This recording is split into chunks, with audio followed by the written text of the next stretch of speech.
আসসালামু আলাইকুম ওয়া রাহমাতুল্লাহি ওয়া বারাকাতুহু। ড্রিমল্যান্ড একাডেমির পক্ষ থেকে আমি জিয়াউর রহমান তোমাদের সকলকে স্বাগতম জানাচ্ছি। আজকে শুরু করছি বাবর রাজার দ্বিতীয় পাঠ। যারা প্রথম পাঠটি দেখোনি আমি তোমাদের রিকোয়েস্ট করব প্রথম পাঠটি প্রথমে দেখো, তারপর দ্বিতীয় পাঠটি দেখলে তোমাদের বুঝতে অনেক সুবিধা দেবে। আজকের এই আলোচনায় মূলত থাকবে দাসী নারীর রাজাতের পদ্ধতি কি, তার ইদ্যত কতদিন, এবং গর্ভবতী মহিলাকে যদি গর্ভাবস্থায় তালাক দেওয়া হয় সেক্ষেত্রে তার ইদ্যত কতদিন এবং তাকে রাজাত করার পদ্ধতি কি। সর্বশেষ ওলামাদের এ বিষয়ে যে মতভেদ রয়েছে সেগুলিকে আমরা স্লাইডের মাধ্যমে ইনশাআল্লাহ স্পষ্ট করে অতি সহজ ভাষায় আমি তোমাদের বোঝানোর চেষ্টা করব। তার আগে যদি আমার এই ভিডিও তোমাদের ভালো লাগে তাহলে আমার এই ফেসবুক পেজটিকে ফলো করে রাখবে এবং এই নামেই ইউটিউব চ্যানেলও রয়েছে, যদি তোমাদের ভালো লাগে তাহলে সেটিকেও ফলো করে রাখবে যেন তোমার নিকটে সর্বপ্রথম আমার এই ভিডিও পৌঁছায়। চলো আর দেরি না করে আমরা আজকের মূল পড়াশোনায় ফিরে যাই। আমি তোমাদের প্রত্যেককে বলবো তোমাদের হাতে সময় খুবই কম আছে, অযথা সময় নষ্ট না করে পড়াশোনায় মন দাও। আর যে সমস্ত বই বা নোটস গুলি তোমাদের নিকটে আছে সেগুলিকে বেশি বেশি পড়ো, প্র্যাকটিস করো এবং সময়কে কাজে লাগানোর চেষ্টা করো, ইনশাআল্লাহ তোমরা সফল হবে। চলো আহ শুরু করি আজকের এই পড়া। প্রথমত আমরা আগে পুরো অর্থটা দেখে নেব, তারপর আমরা এর মূল ব্যাখ্যার দিকে যাব। দেখো, তামাফি জৌজি আমাতিন, আমাতুন শব্দের অর্থ হচ্ছে দাসী। আমি তার আগে একটা কথা বলি, একজন দাসী নারী কোনো এক মনিবের কোনো এক মালিকের নিকটে আছে। সেই ব্যক্তি তার দাসীকে কোনো এক ছেলের সঙ্গে বিবাহ দিল। মনে করো আমি মালিক, আমার অধীনে একজন দাসী আছে যার নাম মারিয়াম। আমি এই মারিয়ামকে কোনো এক ছেলের সঙ্গে বিবাহ দিলাম। বিবাহ হয়ে গেল। বিবাহ হওয়ার পর সংসারও ভালো চলতে থাকলো। তারপর মারিয়ামের স্বামী মারিয়ামকে তালাক দিয়ে বসলো। তালাক দেওয়ার পর সেই স্বামী আমাকে এসে বলছে যে আহ জিয়াউর রহমান সাহেব, আপনার দাসীকে আমি তালাক দিয়েছিলাম কিন্তু তাকে ইদ্যতের মধ্যেই রাজাত করে নিয়েছি। এই প্রসঙ্গে প্রথমে এখানে আলোচনা করা আছে, আগে মানেটা দেখে নাও। কামাফি জাউজি আমাতিন, অনুরূপ ভাবে দাসীর স্বামী আখবারা সংবাদ দিল, বাদ আল ইদ্দাতি, ইদ্দাত সমাপ্ত হওয়ার পর, বীর রাজাতে ফিহা, স্ত্রীকে রাজাত করেছে সে ইদ্যতের মধ্যেই। কাকে বললো এটা? লিসাইয়িদিহা, সেই দাসী নারীর স্বামী মনিবকে। কামাফি জাউজি আমাতিন, দাসী নারীর স্বামী আখবারা বাদ আল ইদ্দতি বির রাজাআতি ফিহা লিসাইয়্যিদিহা, তার সাইয়্যিদকে তথা মনিবকে আখবারা সংবাদ দিল যে সে ইদ্দতের মধ্যেই তার স্ত্রী তথা দাসীকে রাজাত করেছে। এ প্রসঙ্গে তখন তার তখন তার সদ্দাকাহ, মনিব স্বামীকে সত্য মনে করলো যে ঠিক আছে তুমি ঠিক বলেছো বা ঠিক আছে মেনে নিলাম। কিন্তু দাসী নারী অর্থাৎ তার স্ত্রী কাজ্জাবাতহু, তার স্বামীকে মিথ্যা মনে করলো, মিথ্যুক সাব্যস্ত করে দিল। আবারও বলছি দেখো, কামা ফি জাওজি আমাতিন, দাসী কোন দাসী নারীর স্বামী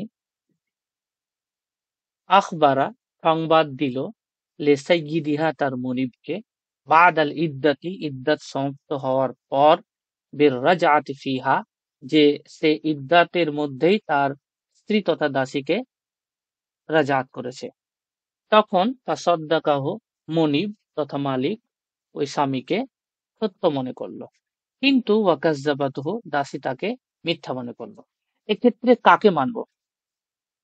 মনিব তো স্বামীকে বলল ঠিক আছে তোমার কথা মেনে নিলাম, কিন্তু দাসী বলছে জি না, সে আমাকে রাজাত করেনি। এক্ষেত্রে কার কথাটা প্রাধান্য পাবে? তখন বলা হচ্ছে ফাইনাল কওলা কওলুহা, তখন ওই দাসীর কথাই প্রাধান্য পাবে। এই মতটি কার? ইনদা আবি হানিফা, এটা ইমাম আবু হানিফার মত। ওয়া আম্মা ইনদাহুমা, কিন্তু আমি প্রথম পাঠে বলেছিলাম ইনদাহুমা থেকে উদ্দেশ্য হবে সাহিবাইন তথা দুইজন বিজ্ঞ আলিম এবং ইমাম। তারা কারা? ইমাম আবু ইউসুফ এবং ইমাম মুহাম্মদ। তাদের নিকটে কার কথা গ্রহণযোগ্য হবে? স্বামী এবং মনিবের কথা বেশি এখানে ফলো হবে নাকি দাসীর কথা?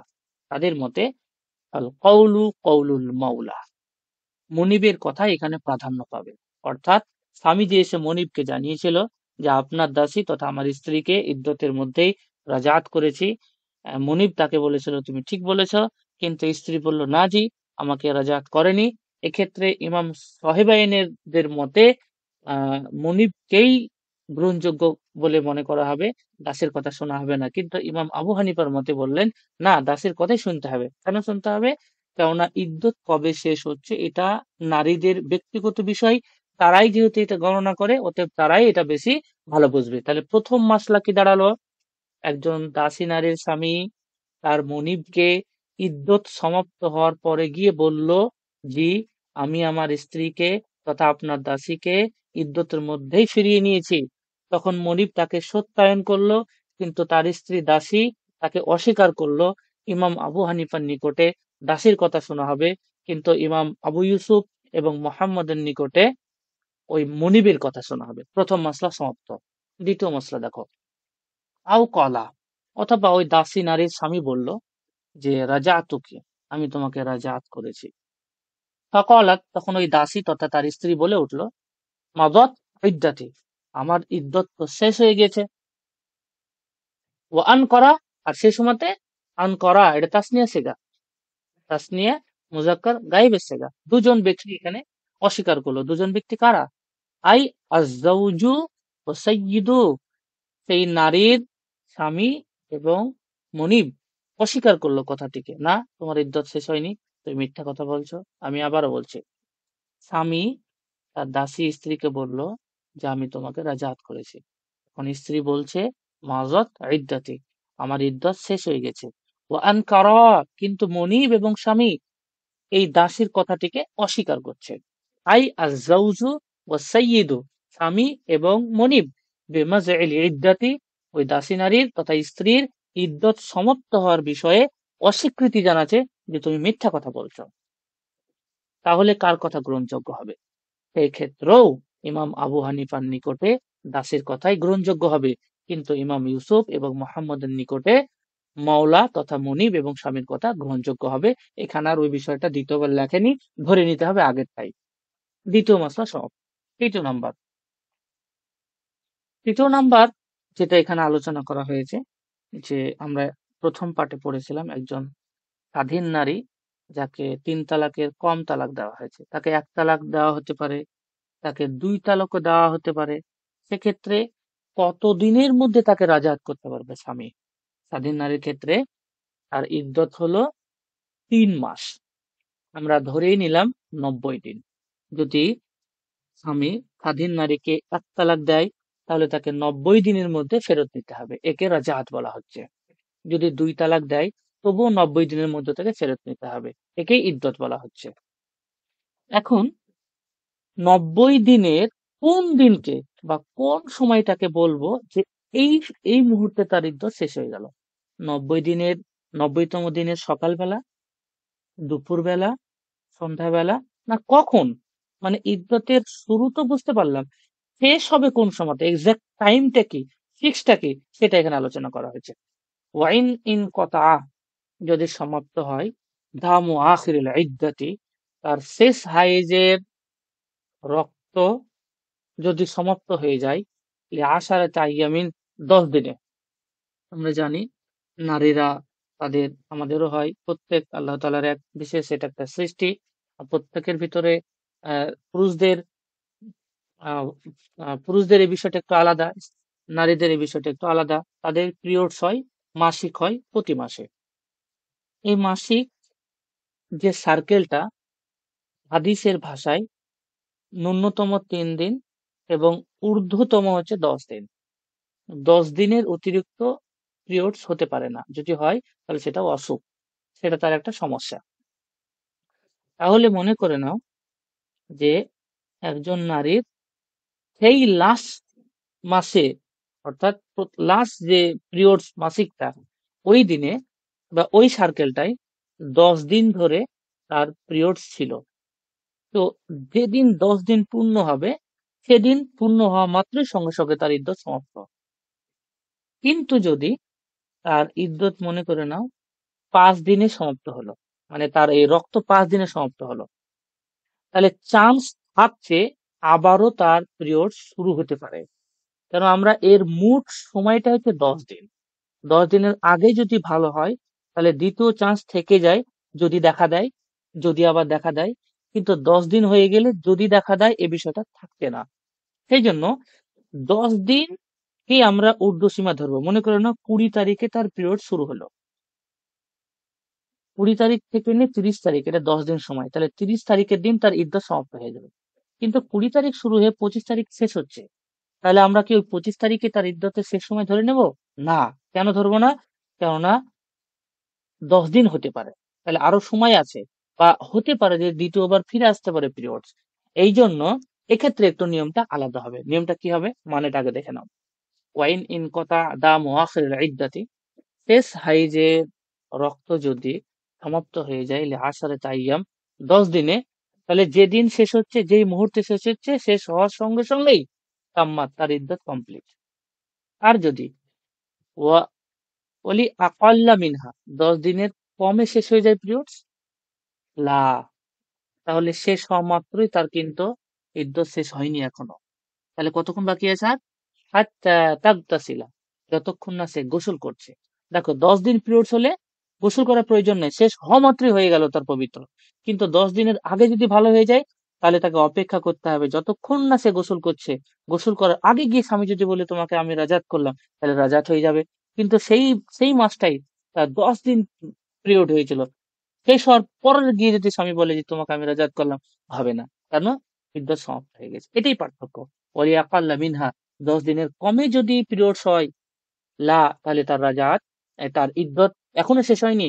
হাত্তা তাগতাসিলা, যতক্ষণ না সে গোসল করছে। একটা পদ্ধতি হলো, অথবা আও ইয়ামদি আলাইহা, তার উপর দিয়ে অতিবাহিত হচ্ছে ওয়াক্ত ফারজিন, এক ফরজ নামাজের সময়। এক ফরজ নামাজ সময় বলতে জোহর আজান হলো, জোহর আজান থেকে নিয়ে আসর সময় পর্যন্ত, এই সময়টা যদি পার হয়ে যায় তাহলে তার ইদ্যত সমাপ্ত হয়ে গেল। এটা হতে পারে। অথবা তায়াম্মামা, সে তায়াম্মুম করলো, তা তুসাল্লি, তারপর নামাজ পড়লো। এই পরিমাণ সময় তাকে অপেক্ষা করতে হবে। মনে করো না দুপুর 2টোর সময়তে তার রক্ত বন্ধ হয়ে গেল 5 দিনে, তাহলে তাকে গোসল করতে হবে। এই গোসল করার সময়টা তার জন্য এখনো বাকি আছে ইদ্যত পূর্ণ হওয়ার জন্য। অথবা তার উপর এক ওয়াক্তের নামাজ ফরজ সময় অতিবাহিত হবে, জোহর থেকে আসর, এই পরিমাণ সময় এখনো স্বামীর কাছে আছে। অথবা সে তায়াম্মুম করলে নামাজ পড়ে যতটা সময় লাগলো, এই সময়ের মধ্যে স্বামী যদি তাকে রাজাত করে ফেলে তো রাজাত হয়ে যাবে। এটা যদি 10 দিনের কমে হয় তাহলে তাহলে মানেটা টোটাল কি দাঁড়ালো? ওয়াইন ইন কথা দা মুআখির ইদ্দাতি, যদি যদি শেষ হাইজের রক্ত 10 দিনে সম্পন্ন হয়ে যায় তাম্মা, তাহলে সঙ্গে সঙ্গে সে পবিত্র। ওলিয়াকাল্লা মিনহা, আর যদি 10 দিনের কমে ভালো হয় তাহলে সে ততক্ষণ পর্যন্ত পবিত্র হতে পারবে না হাত্তা তাগতাসিলা, যতক্ষণ না সে গোসল করছে। আও ইয়ামদি আলাইহা ওয়াক্তু ফারজিন, অথবা তার উপর দিয়ে এক ফরজ নামাজের সময় অতিবাহিত হবে। অথবা তায়াম্মামা ফাতুসাল্লি, অথবা সে তায়াম্মুম করে নামাজ পড়ছে, এই পরিমাণ সময় তাকে অপেক্ষা করতে হবে। এটা একটা 3 নম্বর মাসলা আমরা এখানে পড়লাম। 4র্থ নম্বর মাসলা কি? এবার গোসল ধরো করতে গিয়েছে স্ত্রী, গোসল করতে করতে কোনো অংশ ছুটে যেতে পারে, যেতে পারে তো।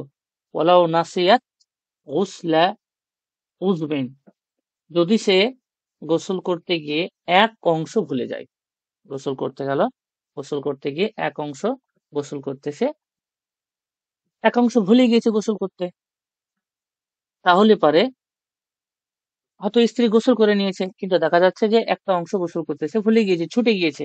ওই সুযোগে স্বামী রজা, তাকে রাজাত করে বসলো, তাহলে রাজাত সাব্যস্ত হয়ে যাবে। অফিমা দুনাহু, আর যদি এক অংশের কম ধুতে ভুলে যায়, লা, তাহলে স্বামী যদি তাকে রাজাত করার সুযোগ নিতে চায় তাহলে রাজাত হবে না। কেন হবে না? আরো স্পষ্ট করে, আই নাসিয়াত গুসলা বা গাসলা, স্ত্রী ভুলে গেল ধৌত করতে মাদুনাল উজবি ফাহিন, এক অংশের কম সমপরিমাণ জায়গা, তাহলে লা তাসিহু রাজাআতু, তাহলে রাজাত সহি হবে না। কেন সহি হবে না? লিআন্নাহু, কেননা লা ই'তিবারা লিমা দুনাল উজবি, এক অংশের কম ধুতে থাকলে বা এক অংশের কম থাকলে সেটাকে তেমন বিরাট কিছু মনে করা হয় না। সেটা কি মনে করা হয়? আন্নাহা, যেন সেই স্ত্রী ইগতাসালাত, গোসল করে নিয়েছে, ওয়ামাদাত ইদ্দাতুহা, এবং তার ইদ্দাত সমাপ্ত হয়েছে। এখানে যেটা দাঁড়ালো, কোন এক স্ত্রী, তার ইদ্দত শেষ হলো, এবার সে গোসল করছে।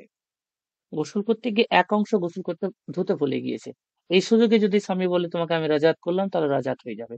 এক অংশের কম যদি ধয় বা ধৌত করে, তাহলে রাজাত হবে না। কেন হবে না এক অংশের কম হলে? আসলে এক অংশের কমকে তেমন গুরুত্ব দেওয়া হয় না। এটা হলো তোমার চতুর্থ নম্বর মাসলা। পঞ্চম নম্বর মাসলা দেখো, কোন স্বামী গর্ভবতী স্ত্রীকে তালাক দিল গর্ভ অবস্থায়, আর সেই সময় এটাও বলছে যে আমি তার সাথে সহবাস করিনি। অথবা এটাও হতে পারে যে এমন স্ত্রীকে সে তালাক দিচ্ছে যার একটা সন্তান রয়েছে কোলে, এবং বলছে যে আমার স্ত্রীকে আমি সহবাস করিনি এখন পর্যন্ত। তাহলে কি তার রাজাত করার সুযোগ থাকবে? ভালো করে দেখো, ওয়ালাউ তাল্লাকা, যদি কোনো স্বামী তালাক দেয় হামিলান, কোনো গর্ভবতী স্ত্রীকে, আউমান ওয়ালাদাত, অথবা এমন স্ত্রীকে যার সন্তান রয়েছে। কোন অবস্থায় বলছে এটা? তালাকটা দিচ্ছে কোন অবস্থায়? মুনকিরান ওয়াত ইয়াহা, সে বলছে আমি তার সঙ্গে সহবাস করিনি, এই অবস্থায়। ফালাহুর রাজাত, লেখক বলছেন তারপরও তার রাজাত করার সুবিধা থাকবে। অর্থাৎ তাল্লাকা ইমরাতাহু, কোন স্বামী তার স্ত্রীকে তালাক দিল কোন অবস্থায়, ওয়াহিয়া হামিলুন, সে গর্ভবতী অবস্থায় ছিল, আন করা ওয়াতিয়াহা, সেই সাথে সাথে স্বামী এটাও দাবি করছে যে আমি তার সাথে কিন্তু সহবাস করিনি, তাহলে ফালাহুর রাজাত, রাজাত হবে তার জন্য, সে রাজাত করতে পারবে, সুযোগ থাকছে। কিন্তু এই বইয়ের যে মূল সারাহ করছেন উনি বলছেন, আকুলু ফি কৌলিহি, আমি মুসান্নিফের যে কথা তথা ফালাহুর রাজাত এই যে অংশটা বলছে, এই ব্যাপারে আমার নিজস্ব মত তাসাহুলুন, এখানে কিছু অসতর্কতা রয়েছে। কেন অসতর্কতা রয়েছে? এখানে মুসান্নিফকে আরো ক্লিয়ার করে বলতে হতো, এটা তিনি বলছেন। কেন? লিআন্না উজুদ আল হামদি, কেননা গর্ভের অস্তিত্ব, ওয়াক্তাত তালাক, তালাকের সময়, ইন্নামা ইউরাফু, তখনই জানা যাবে, ইজা ওয়ালাদাত, যখন স্ত্রী সন্তান জন্ম দিবে, লি আকাল্লি মিন সিত্তাতি আশহুরিন মিন উক্তি তালাক, তালাক দেওয়ার দিন থেকে নিয়ে 6 মাসের কমে। আজ জানুয়ারি মাস, আজকে আমি তালাক দিলাম আমার স্ত্রীকে, 6 মাসের কমে যদি আমার স্ত্রী সন্তান জন্ম দেয়, তাহলে বোঝা যাবে যে হ্যাঁ, তার মানে সে তালাক হামেলা অবস্থায় ছিল বা গর্ভবতী অবস্থায় ছিল। এই যে ওয়ালাদাত, যখনই সে সন্তান জন্ম দিয়ে দেবে, ইন কজাত ইদ্দাত, তার ইদ্দাত সমাপ্ত, ফালা ইয়ামলিকু রাজা, তখন রাজাত করার আর কোনো সুযোগ থাকবে না। এখানে বোঝা গেল, আমরা প্রথম পার্টে বলেছিলাম, কোন স্ত্রীকে যদি কেউ তালাক দেওয়ার পর সহবাস করে, রাজাত এমনি এমনি হয়ে যাবে। যদি স্পর্শ করে, রাজাত এমনি এমনি হয়ে যাবে। আবার মুখেও বলতে পারে যে আমি তোমাকে রাজাত করলাম, এটা বলতে পারে না? তাহলে মনে করে নাও, গর্ভবতী স্ত্রী গর্ভবতী অবস্থায় তাকে তালাক দিলেন, রাজাত করার জন্য কি তার সাথে সহবাস জরুরি? না, সহবাস জরুরি না, কেন আমরা তো আগেই পড়েছি। বা কোনো স্ত্রীর সন্তান আছে, তাকে তাকে রাজাত করার জন্য কি তার সাথে সহবাস করা জরুরি না? আমরা দেখেছি কাজের মাধ্যমেও রাজাত হয়, এবং মুখের মাধ্যমেও রাজাত হয়। মুখের মাধ্যমে রাজাত মানে রাজাত কি, আমি তোমাকে রাজাত করলাম, এটা বললেই রাজাত হয়ে যাবে। কিন্তু প্রসঙ্গটা এখানে একটু অন্যরকম। কি অন্যরকম আমি পরে বলছি। আরো একবার দ্রুত গতিতে মানেটা আমি করে দিচ্ছি তোমাদের বোঝার সুবিধার্থে। দেখো, কামাফি জাউজি আমাতিন, দাসের স্ত্রী, আখবারা, খবর প্রদান করলো, বাদ আল ইদ্দাতি, ইদ্দাত সমাপ্ত হওয়ার পর, রাজাতে ফিহা, যে স্ত্রীকে সে রাজাত করে নিয়েছে, এটা কাকে বললো? লিসাইয়িদিহা, তার মনিবকে জানালো। ফলে তার মনিব বা সদ্দাকাহু, স্বামীকে সত্য বলে মেনে নিল। কিন্তু ওয়াকাদ্দাবাতুহু, দাসী তাকে অস্বীকার করলো। তখন তার কথা শোনা হবে, তখন কার কথা মেনে নেওয়া হবে? ফাইনাল কওল কওলু ইনদা আবু হানিফা, তখন দাসীর কথাই গ্রহণযোগ্য হবে, এটা ইমাম আবু হানিফার মত। ও আম্মা ইনদাহুমা, কিন্তু সাহিবাইনের নিকটে ফাল কওলু কওলুল মাওলা, মাওলার কথা এখানে গ্রহণযোগ্য হবে। আওকালা, অথবা স্বামী বলল রাজা তোকে, আমি তোমাকে রাজাত করেছি। কলাত, তখন স্ত্রী বলল মাজাত ইদ্দাতি, আমার ইদ্দত সমাপ্ত হয়ে গেছে। কিন্তু স্বামী এবং মনিব আন করা, দুজনে এই কথাটিকে অস্বীকার করলো। অর্থাৎ আই আজাউজু ওয়াসাইয়িদু, স্বামী এবং মনিব বিমাজআল ইদ্দাতি, সেই দাসের ইদ্দত সমাপ্ত হওয়ার বিষয়ে অস্বীকার করলো। ওয়াইন ইন কথা, যদি সমাপ্ত হয়ে যায়, আখিরিল ইদ্দা, ইদ্দাতের শেষ যে রক্ত, আশারাত আইয়াম, 10 দিনেই, তাহলে সঙ্গে সঙ্গে তাম্মাত, তার রাজাত কমপ্লিট, এই তার ইদ্যত সম্পন্ন।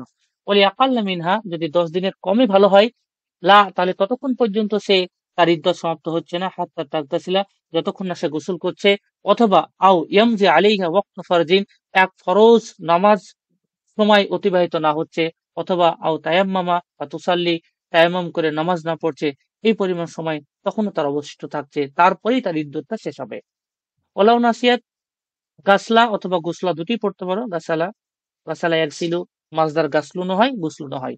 ওলাউ নাসিয়াত গাসলা উজবিন, যদি কোনো নারী এক অংশ ধুতে ভুলে যায়, রজা, তারপর স্বামী তাকে রাজাত করলো, তো রাজাত হয়ে যাবে। অফিমা দুনাহু, এক অংশের কম ধুতে ভুলে গেলে স্বামী রাজাত করলো, লা রাজাত হবে না। অর্থাৎ নাসিয়াত গুসলা মাদুনাল উজবি ফাহিন, যদি এক অংশের কম ধুতে ভুলে যায়, লা তাসিহুর রাজা, তাহলে রাজাত হবে না।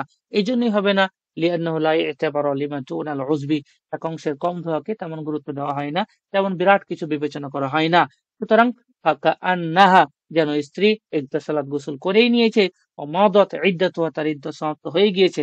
ওয়ালাউ তাল্লাকা হামিলান, যদি কোনো স্বামী তার গর্ভবতী স্ত্রীকে তালাক দেয়, অথবা মান ওলাদাত, এমন স্ত্রীকে তালাক দিল যার বাচ্চা রয়েছে, এবং সে অবস্থায় সে মুনকিরান ওয়াতিয়াহা, তার সাথে সহবাস করেনি বলে দাবি করছে, ফালাহুর রাজাআত, তারপরও তার রাজাত করার সুবিধা থাকবে। অর্থাৎ তাল্লাকা ইমরাতাহু, তার স্ত্রীকে সে তালাক দিল, ওয়াহিয়া হামিলুন, গর্ভবতী অবস্থায়, আন করা ওয়াতিয়াহা, এবং স্বামী বলল যে আমি তার সঙ্গে সহবাস করিনি, ফালাহু রাজাআত, তারপরও তাকে রাজাত করার সুযোগ থাকছে। নাকুলু ফি কওলিহি, এই বইয়ের যিনি সারা করেছেন, ব্যাখ্যা করেছেন, উনি বলছেন যে মুসান্নিফের ফালাহু রাজাআত, এই যে বাক্যটা বলা, এতে আমার কিছু অবজেকশন আছে। সেটি হলো কি, তাসাহুলুন, এখানে কিছু অসতর্কতা আছে। লিআন্না উজুদ আল হামলি, কেননা গর্ভের অস্তিত্ব, ওয়াক্তাত তালাক, তালাকের সময়, ইন্নামি ওরাফা, বোঝা যাবে, ইজা ওয়ালাদাত, যখন স্ত্রী সন্তান জন্ম দিবে, আকাল্লে মিন সিত্তাতা শরীর মিন ওয়াক্তি তালাক, তালাক দেওয়ার পর থেকে নিয়ে 6 মাসের কম সময়ে, ইজা ওয়ালাদাত, যখন স্ত্রী সন্তান জন্ম দিয়ে দিয়েছে, ইন কজাতে ইদ্দতে, ইদ্দাত সমাপ্ত, ফালা ইয়ামলিকু রাজা, এখন রাজা তার আর কোনো সুবিধা নাই। এখানে জানা গেল যে যে সমস্ত নারী গর্ভবতী, তাদের যে ইদ্যতের সময়, গর্ভ হওয়া থেকে নিয়ে সন্তান জন্ম দেওয়া পর্যন্ত সময়, গর্ভ হওয়া থেকে নিয়ে সন্তান দেওয়া পর্যন্ত লম্বা সময়, কিন্তু যারা গর্ভবতী না তাদের জন্য 90 দিন। এটা এখানে আলোচনা করা হলো। এবার আমরা এর বিশ্লেষণে চলে যাই। এর যে ব্যাখ্যা, আমরা এখান থেকে কি বুঝলাম, রাজাত ও ইদ্যতের বিষয়ে যে মাসলা, এখানে আমরা ইমাম আবু হানিফা এবং সাহিবাইনের মত পার্থক্য দেখলাম। সেটা আমার এখন, এই যা কিছু আমি তোমাদের সামনে অর্থ করে শোনালাম, এটা আরো ক্লিয়ার করে বোঝার জন্য এখন তোমাদের আরো বেশি করে মনোযোগ দিতে হবে। দেখো, প্রথম মাসলা আমরা পড়েছিলাম, স্বামীর দাবি বনাম দাসীর অস্বীকার। পরিস্থিতি কি ছিল? ইদ্যত শেষ হওয়ার পর স্বামী মুনিবকে জানালো যে সে ইদ্যতের মধ্যেই সেই ইদ্যতের মধ্যেই সেই ইদ্যতের মধ্যেই তার স্ত্রীকে সে রাজাত করে নিয়েছে। একটু স্লাইডটা চেঞ্জ হয়ে গিয়েছিল, আবারও দেখো। প্রথম পরিস্থিতি কি হলো, ইদ্যত শেষ হওয়ার পর স্বামী মনিবকে জানালো যে সে ইদ্যতের মধ্যে দাসীকে রাজাত করেছে। মনিব স্বামীর কথা মেনে নিল, কিন্তু দাসী এটা অস্বীকার করলো। সেক্ষেত্রে এবার ইমাম আবু হানিফার নিকটে কার কথা মেনে নেওয়া হবে? তিনি বলছেন দাসীর কথাই গ্রহণযোগ্য, কিন্তু সহিবাইন তথা আবু ইউসুফ এবং মোহাম্মদের নিকটে মনিবের কথা এক্ষেত্রে গ্রহণযোগ্য হবে। এই বিষয়টা আরো একটা দেখো, এখানে সুন্দর করে আরো বুঝতে পারছে। দেখো, দাসী কাঠগড়াতে আছে, স্বামীও আছে, মনিবও আছে। দাসীকে দাসীকে স্বামী বলল যে আমি তোমাকে রাজাত করেছি, এটা মনিবকে বলল যে আমি করেছি, কিন্তু এবার দাসী বলছে না না, আমাকে করেনি। সেক্ষেত্রে কার কথা মেনে নেওয়া হবে? এক্ষেত্রে মেনে নেওয়া হবে ইমাম আবু হানিফার নিকটে দাসীর কথা, সাহেব আইনের নিকটে মনিবের কথা। দ্বিতীয় মাসলা কি ছিল? দ্বিতীয় মাসলা ছিল ইদ্যত শেষ হওয়ার দাবি। আমি বলল যে আমি তোমাকে রাজাত করেছি, স্ত্রী বলল আমার তো ইদ্যত সমাপ্ত হয়ে গেছে, আর তুমি রাজাত করতে পারবে না। এক্ষেত্রে স্বামী এবং মুনিব বলে উঠলো তুমি মিথ্যা কথা বলছো, এটা। তখন মতামত এবার কি হচ্ছে? ইমাম আবু হানিফা বলছে দাসীর কথাই গ্রহণযোগ্য হবে। সাহেবায়নের নিকটে স্বামী এবং মনিবের কথা গ্রহণযোগ্য হবে। কেন গ্রহণযোগ্য হবে? সাহেবায়নরা বলতে চাইছেন যে দাসীকে জানানো উচিত ছিল স্বামী এবং তার মনিবকে যে আমার ইদ্যত সমাপ্ত হতে যাচ্ছে, যদি আমাকে রাজাত করে তো করবে। কিন্তু ইমাম আবু হানিফা বলছে না, এটা স্ত্রীর ব্যক্তিগত বিষয়। তারাই ভালো জানে তার কখন ইদ্যত শেষ হয়েছে। অতএব দাসীকে গ্রহণযোগ্যতা দিতে হবে। এটা আমরা একটা দেখলাম। তারপর আমরা কি দেখেছিলাম, এটাই এখানে আরো একটা ভালো করে দেখো, যে আমি তোমাকে রাজাত করেছি, স্ত্রী বলছে আমার তো ইদ্যত সমাপ্ত। এখন মনিব চিন্তা করছে, সেই তো। তখন স্বামী দাসীকে বলল রাজাত করার কথা, দাসী বলল তার ইদ্যত শেষ হয়ে গেছে। স্বামী এবং মুনিব উভয় ইদ্যত শেষ হওয়ার বিষয়টি অস্বীকার করলো। এক্ষেত্রে কি পেলাম? এক্ষেত্রে ইমাম আবু হানিফার নিকটে দাসীর কথা গ্রহণযোগ্য হবে, কিন্তু সহিহ আইনের মতে দাসের কথা গ্রহণযোগ্য হবে না, বরং মুনিব এবং স্বামীর কথাই গ্রহণযোগ্য হবে। ইমাম আবু হানিফা মত দাসের কথা গ্রহণযোগ্য হবে, একই কথা, ওটাই বারবার আসছে। সহিহ আইনের মতে স্বামী এবং মুনিব উভয়ের কথা এখানে গ্রহণযোগ্য হবে। আরেকটা বিষয় আমরা এখানে পড়েছিলাম, ইদ্যত কখন শেষ হবে। ইদ্যত কখন শেষ হবে? হাইজ 10 দিন স্থায়ী হলে ইদ্যত পূর্ণ হয়ে যাবে সাথে সাথে। হাইজ তথা মাসিকের যে পিরিয়ডটা, যে সার্কেলটা চলে, আমরা তো পড়লাম 90 দিন টোটাল ইদ্যতের সময়, কিন্তু 3 মাসে 90 দিন। প্রথম মাস, দ্বিতীয় মাস, তৃতীয় মাস, প্রথম 30 দিন, দ্বিতীয় 30 দিন, তৃতীয় 30 দিন। তো তৃতীয় 30 দিনের মধ্যে একজন মেয়েরা তাদের যে পিরিয়ডসটা হয় ন্যূনতম 3 দিন, ঊর্ধ্বসীমা 10 দিন। তার মধ্যেও ভালো হতে পারে, কারো 3 দিনে ভালো হয়ে যায়, কারো 4 দিনে ভালো হয়, কারো আবার 6 দিন, কারো আবার 10 দিনও লাগে। তাহলে ইদ্যতটা শেষ হবে কবে? লাস্ট হাইজে হাইজ যদি 10 দিন থাকে, পিরিয়ডস যদি 10 দিন চলে, তাহলে যেই সময় শেষ হচ্ছে সঙ্গে সঙ্গে তখনই তার ইদ্যত সমাপ্ত।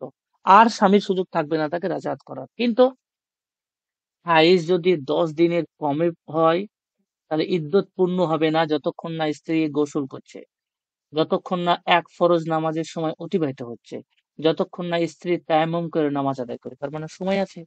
12টা 42-এ 5 দিনের মাথায় কোনো এক নারীর পিরিয়ড সমাপ্ত হলো। যেহেতু আবারও ফিরে আসার সুযোগ আছে, সেক্ষেত্রে এখনো স্বামীর কাছে সুযোগ আছে, যতক্ষণ না স্ত্রী গোসল করছে তার আগে তাকে রাজাত করে নিই, যতক্ষণ না এক ফরজ নামাজ সময় অতিবাহিত হচ্ছে তাকে আমি আগে রাজাত করে নিই, যতক্ষণ না সে তায়াম্মুম করে নামাজ পড়ছে তার আগে আমি তাকে রাজাত করে নিই। তিনটার কোনো একটা করলেই হলো। কিন্তু 10 দিন যদি পিরিয়ডস হয়, তাহলে গোসল করা পর্যন্ত সময় অপেক্ষা করার কোনো প্রয়োজন নেই, তার আগে সমাপ্ত হয়ে যাবে। তাহলে বোঝা গেল ইদ্যত কখন শেষ হয়। এরপরে আমরা আরেকটা এখানে আরো ভালো করে দেওয়া আছে, দেখো ইদ্যতের শেষ হাইজের হিসাব। যদি শেষ হাইজ 10 দিন স্থায়ী হয়, তাহলে ইদ্যত পূর্ণ হয়ে যাবে এবং এটা একটা স্বাভাবিক নিয়ম এবং সরাসরি প্রযোজ্য হয়ে যাবে।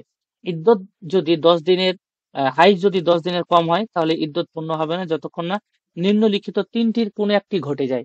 অর্থাৎ সে গোসল করবে, না হয় এক ফরজ নামাজের সময় অতিবাহিত হবে, না হয় সে তায়াম্মুম করে নামাজ পড়বে। এতটা সময় বাকি থাকছে। গোসলে যদি ত্রুটি হয়, তাহলে কি রাজাত করার সুযোগ থাকবে? এক্ষেত্রে কি মনে হচ্ছে? দেখো দেখো স্ত্রী গোসলে ভুল করলো, এটা একটা কাল্পনিক ছবি মনে করে নাও। এক অঙ্গ ধুতে ভুলে গিয়েছে, তাহলে রাজাত সহি এবং বৈধ হবে। কারণ এক অঙ্গ ধোয়া ভুলে যাওয়া শরিয়াতে একটি গুরুত্বপূর্ণ বিষয়। স্ত্রী এখনো ইদ্যতের মধ্যে আছে বলে গণ্য করা হবে। তাই এই সুযোগে যদি বলি তোমাকে আমি রাজাত করলাম, তাহলে রাজাত হয়ে গেল। কি চমৎকার বিষয়, তাই না? এবার মনে করে নাও এক অঙ্গ তো ধুতে ভুলে যায়নি, বরং এক অঙ্গের কম ধুতে ভুলে গিয়েছে। তাহলে রাজাত শুদ্ধ হবে না। কেন? শরীয়তে এক অঙ্গের কম ধোয়া ভুলে যাওয়ার কোনো গুরুত্ব নেই। স্ত্রীকে গোসল সম্পন্ন কারী রূপে এক্ষেত্রে ধরা হবে এবং এক্ষেত্রে ধরা হবে যে তার ইদ্যত সমাপ্ত হয়ে গেছে।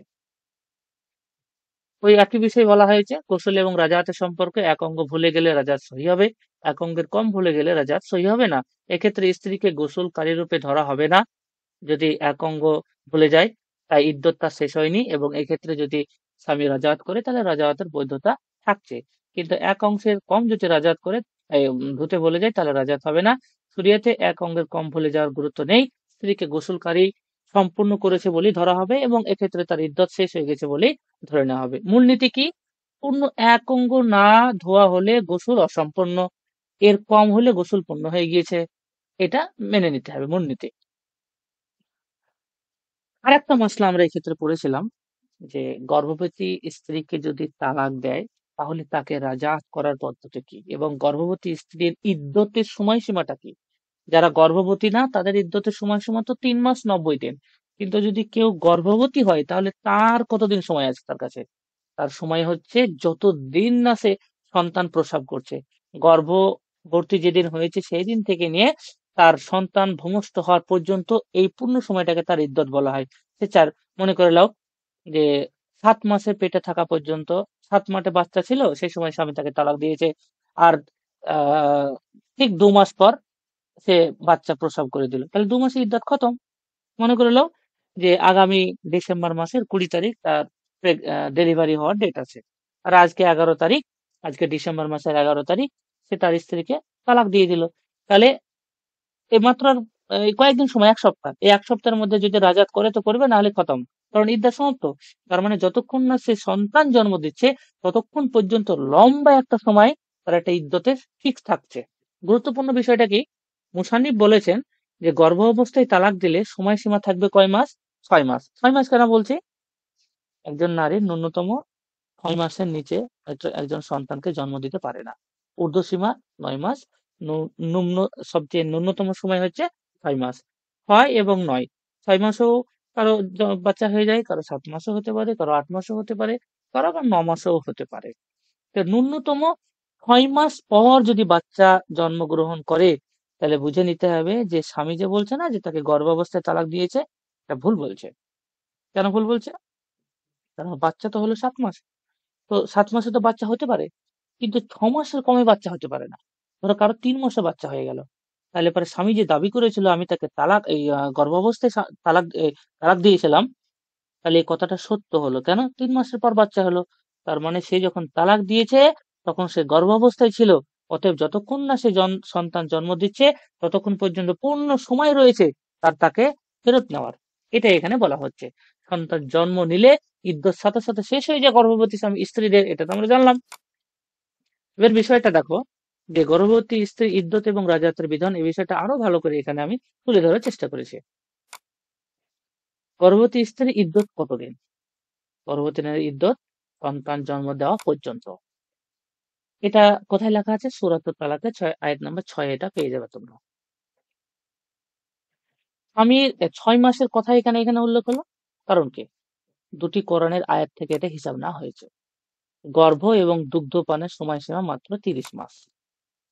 সূরাতুল আহকাফ 15 নম্বর আয়াতে তোমরা এই বিষয়টা পেয়ে যাবা। দুগ্ধপান 24 মাস, 2 বছর মতো, তারও বেশি হয়। সূরাতুল বাকারা 233 নম্বর আয়াতে তোমরা এখানে পেয়ে যাবা। তাহলে এখান থেকে গিয়ে দাঁড়ালো কি, যে দুগ্ধপান তো 12 মাস, তাহলে 12 মাসকে বাদ দিয়ে দিলাম 30 মাস থেকে, কয় মাস থাকলো? 6 মাস। তার মানে একজন নারী ন্যূনতম কম সময় 6 মাসে সে বাচ্চা প্রসব করতে পারে, এবং ঊর্ধ্বসীমা কয় মাস? 9 মাস। তাহলে 6 মাসে, ধরো মনে করো আজকে ডিসেম্বর মাসে আমার স্ত্রীকে আমি তালাক দিলাম, আমি দাবি করছি যে আমার স্ত্রী গর্ভবতী আছে, কিন্তু সে গিয়ে 8 মাসে গিয়ে সন্তান প্রসব করছে, তাহলে আমি মিথ্যা বলে ঘোষিত হব। কেন? কারণ আমার স্ত্রী 6 মাসের সন্তান তো প্রসব দিতে পারে। তাহলে 8 মাস হলো একটা স্বাভাবিক হিসাবেতে সে সন্তান জন্ম দিয়েছে। তার মানে কি দাঁড়ালো, যে আমি কিন্তু আমার স্ত্রীকে ভালো অবস্থায় তালাক দিয়েছিলাম, তাহলে আমার এই গর্ভবতী অবস্থার ইদ্যতের সুযোগ নিলে হবে না। এটা এখানে বোঝানো হলো। তাই গর্ভের ন্যূনতম সময় হচ্ছে 6 মাস। তালাকের সময় স্ত্রী গর্ভবতী ছিল কি ছিল না এটা কি করে বুঝবো? প্রমাণ কি? প্রমাণ দেখো, যদি সন্তান তালাকের 6 মাসের কম সময় জন্মায়, তাহলে তালাকের সময় সে অবশ্যই গর্ভবতী ছিল, এটা ধরে নিতে হবে। কেন? ইদ্যত দীর্ঘ, এই ক্ষেত্রে জন্ম পর্যন্ত স্বামীর রাজাত এক্ষেত্রে বৈধ আছে। যদি বেশি 6 মাসের বেশি সময় অতিবাহিত হওয়ার পর সন্তান জন্ম নেয়, তাহলে ভেবে নিতে হবে তালাকের সময় সেই স্ত্রী গর্ভবতী ছিল না। কেননা সেক্ষেত্রে তার একটা স্বাভাবিক ইদ্যত ছিল। ইদ্যত কয় মাস? 3 মাস, যেটা আগেই শেষ হয়ে গেছে। তাহলে রাজাত হবে না। ওখানে যে মুসান্নিফ বলে দিল আল্লাহর রাজাত, রাজাতের সুযোগ থাকবে, তাহলে এখানে তো এটা ক্লিয়ার করা উচিত ছিল। মুসান্নিফ তো এখানে ক্লিয়ার করেনি, এটা তিনি বলতে চাইছেন এখানে। তাই রাজাত এক্ষেত্রে বৈধ হবে না। রাজাতের জন্য সহবাস কি জরুরি? রাজাতের রাজাত সহবাস করতে হবে এমনটা কোনো ব্যাপার না। রাজাত বাক্য দিয়েও হয়। যেমন আমি তোমাকে ফিরিয়ে নিলাম, এটা বললে রাজাত হয়ে গেল। স্বামী সহবাস অস্বীকার যদিও করে, যদি ইদ্যতের মধ্যে করে থাকে, তোমাকে বললাম আমি তোমাকে রাজাত করলাম, স্ত্রী অস্বীকার করছে না, স্বামী বলছে আমি তার সঙ্গে সহবাস করিনি, তারপর রাজাত হয়ে যাবে, সমস্যা কিছুই নেই, যেটা আমরা প্রথম পাঠে পড়েছি। তাই রাজাতের ক্ষেত্রে সহি হবে। অসতর্কতা এখানে কোথায় দাঁড়ালো? লেখক বলেছেন তালাকের সময় স্ত্রী গর্ভবতী ছিল, তাই স্বামীর রাজাতের অধিকার রয়েছে। অসতর্কতাটা কি? তালাকের সময় স্ত্রী গর্ভবতী ছিল তা নিশ্চিতভাবে বলা যায় না। এটি প্রমাণিত হয় সন্তানের জন্মের মাধ্যমে। কেন? যদি সন্তান 6 মাসের বেশি পরে জন্মায়, তালাকের সময় সে গর্ভবতী ছিল না, ইদ্যত আগেই শেষ, এক্ষেত্রে রাজার সম্ভব না। ইদ্যত কয় মাস ক্ষেত্রে? 3 মাস। কেননা গর্ভবতী ছাড়া বাকিদের সকলের, দাসী ছাড়া স্বাধীন নারীর ক্ষেত্রে 3 মাস, আর দাসী নারীর ক্ষেত্রে তারও ইদ্যত ওই একই। তাই রাজাত হবে এ ধারণার সাবধানতার এখানে অভাব ছিল। কি অভাব আছে? একটা উদাহরণ দিয়ে ক্লিয়ার, তোমাদের কাছে পূর্ণ কনসেপ্ট ক্লিয়ার হয়ে যাবে। দেখো, তালাক 1 জানুয়ারিতে কেউ তালাক দিল তার স্ত্রীকে, সন্তান 1 মে 4 মাসের মধ্যে সন্তান হয়ে গেল। 4 মাসে সন্তান হয়? 4 মাসে সন্তান হয় না। তার মানে সে কিন্তু তাকে গর্ভ অবস্থাতেই তালাক দিয়েছিল। তাই ইদ্যত এখানে কদিন হবে? জন্ম পর্যন্ত। তাহলে এক্ষেত্রে রাজাত কি শুদ্ধ হবে? এই ক্ষেত্রে মুসান্নিফের বলা ফালাহুর রাজাত এটা শুদ্ধ আছে। দ্বিতীয় নাম্বার উদাহরণ ধরে নাও, তালাক 1 জানুয়ারিতে দেওয়া হলো, সন্তান জন্মাচ্ছে 1 অক্টোবর, 9 মাস। তালাকের সময় স্ত্রী গর্ভবতী ছিল? তোরই 12 মাস লাগে গর্ভবতী হওয়ার জন্য? না। তাহলে তালাকের সময় স্ত্রী গর্ভবতী ছিল না। তাই তুমি পূর্ণ গর্ভ অবস্থার সুযোগটা কাজে লাগালে তো হবে না। সেটা তখন পূর্ণ স্বাধীন ছিল, সেটা তখন গর্ভ ছিল না। অতএব তার ইদ্যত কয় মাস ছিল? 3 মাস।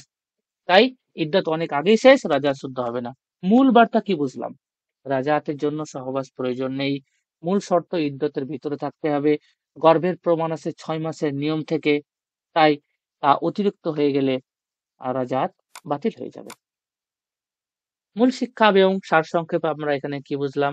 মতপার্থক্যের এখানে স্বীকৃতি বুঝলাম। ইমাম আবু হানিফা এবং সহিহ আইনের মধ্যে যে মতভেদ তা আমরা এখানে দেখলাম। ইদ্যতের গণনা আমরা বুঝলাম এবং এখানে বুঝেছিলাম যে রাজাত করার সময় এখানে সাক্ষী রাখা প্রয়োজন। এটা একটা মুস্তাহাব ভালো জিনিস এবং এটা আমাদের বাস্তব জীবনের একটা সম্পর্ক রয়েছে। হ্যাঁ, এগুলো অত্যন্ত ফিকহি এবং জটিল একটা মাসলা। এই বিষয়গুলো তারপর আমাদের বুঝতে হবে। আমি চেষ্টা করলাম রাজাত সংক্রান্ত ফিকহি মাসাইল তোমাদের ভালো করে বোঝানোর। আশা করি তোমরা বুঝে গিয়েছো। আজকের ভিডিওটি একটু লম্বা হয়েছে, কিন্তু বিষয়টা অত্যন্ত কঠিন ছিল বলেই সময়টা বেশি লাগলো। আমি তোমাদের রিকোয়েস্ট করব, ধৈর্য ধরে পূর্ণ ভিডিওটা, যদি কোথাও বুঝতে অসুবিধা হয় আরো একবার দেখবে, তাহলে দেখবে তোমাদের পূর্ণ কনসেপ্ট ক্লিয়ার হয়ে যাবে। তারপরেও যদি তোমাদের কোনো অসুবিধা হয়, তাহলে আমাকে তোমরা সরাসরি ফোন করতে পারো। আমার নাম্বারটা তোমরা লিখে নিতে পারো, 97 75 55 93 63। আজকে এ পর্যন্তই, এখানেই সমাপ্ত করছি। ভালো থাকবে, পড়াশোনা করবে। আমিন। আসসালামু আলাইকুম ওয়া রাহমাতুল্লাহি ওয়া বারাকাতুহু।